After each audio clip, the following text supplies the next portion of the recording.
a vu ce matin que les images anciennes pouvaient servir de modèle pour des images actuelles. Mais à votre avis, est-ce aussi le cas pour les histoires?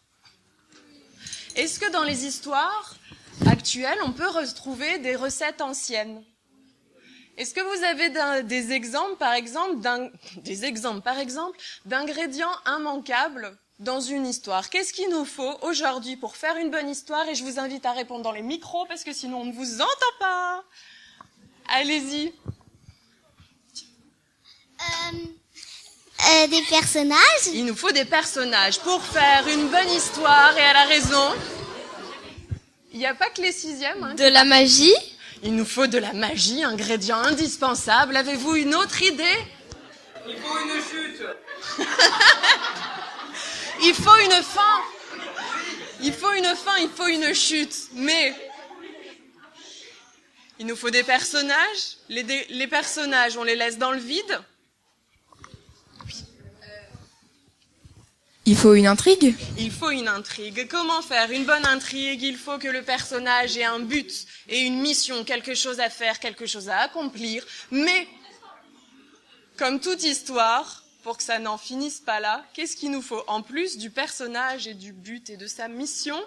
Il faut le bien et le mal, genre un méchant et un gentil. Il faut qu'il y ait un obstacle, un intrus, quelque chose qui va nous embêter dans notre intrigue et qui va faire qu'il y a un petit peu des aventures. J'invite à présent les 11 jeunes auteurs du projet Il était une fois à rejoindre la scène et à se mettre en place. Camille, Guilio, Samuel, Valentin, Pierre, Lola, Robin, Léna, Lorraine, Alana et Léonie.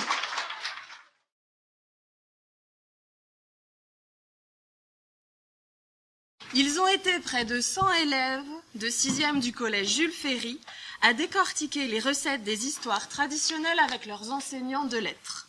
Ils ont ensuite pioché des images de la collection et s'en sont inspirés pour créer un conte populaire, un conte d'aujourd'hui. Un conte qu'ils vont réactiver avec leurs mots d'aujourd'hui. Parmi les 16 contes qu'ils ont créés, un seul va être lu aujourd'hui. Il a été le coup de cœur littéraire de toute l'équipe du musée et des enseignants de leur établissement qui ont participé à la sélection. Représentants de la classe de 6e 2, nous sommes tout à votre écoute pour le prochain projet. Il était une fois et découvrons tous ensemble les aventures de Magnus.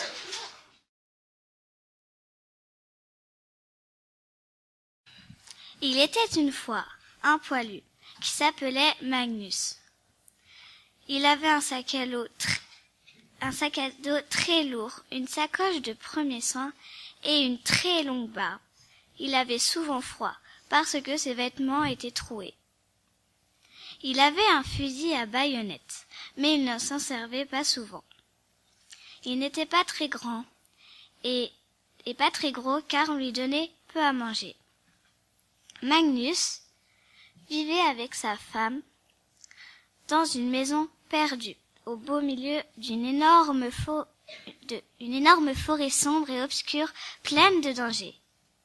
Sa femme était gravement malade. Un jour, elle mourut. Magnus était si triste que pour arrêter d'y penser, il partit découvrir le monde. Sur le chemin, il rencontra un lion qui s'appelait Cerbère.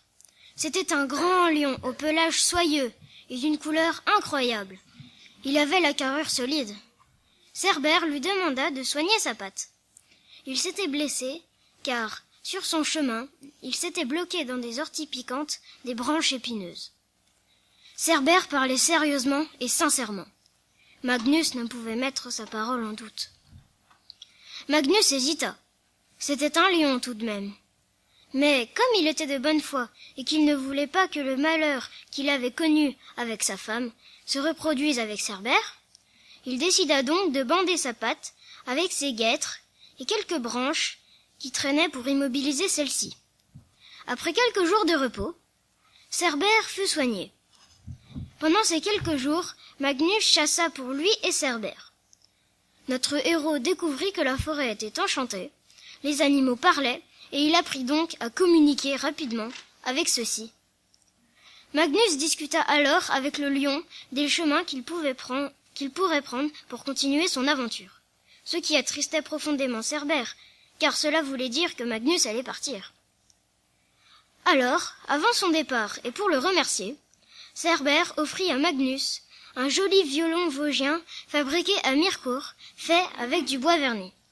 Les cordes étaient faites avec le crin d'une licorne. Il était vraiment joli. Sur son chemin, Magnus rencontra le Graouli. Il avait un très grand cou, de très grandes ailes, une langue triangulaire, une tête toute aplatie. Ses écailles étaient rugueuses, ses yeux rouges tout flambants, et ses grandes dents toutes pointues faisaient frissonner. Le Graouli avait également des pattes courtes, une très mauvaise haleine, une énorme gueule, des oreilles fines effrayaient ceux qui le rencontraient. Il était reconnaissable à son vol lent et parfait malgré son poids et sa masse énorme. Sa longue queue traînait par terre et balayait les nuages avec vivacité. Sa nourriture préférée était la chair humaine, et son point faible était l'eau. Elle avait pour effet de lui faire tomber les écailles et d'irriter sa peau. Le Graouli dit « Tu es sur mon territoire, tu vas le payer très cher, tu vas brûler dans les flammes de l'enfer. » Pour se défendre, Magnus eut l'idée de se servir de son violon, et joua un air fantastique. Cet air mélodieux avait le pouvoir de rendre gentil quiconque entendait cette composition musicale. D'abord, le Graouli fut étonné par cet air. Petit à petit, cette mélodie le radoucit. Puis, au bout d'un certain temps, il devint calme, doux et presque affectueux au son du violon. Magnus continua son aventure en chevauchant le Graouli, devenu sa monture. Il était maintenant prêt à explorer le monde. Depuis ce jour, la paix se répandit dans le monde au son du violon vosgien.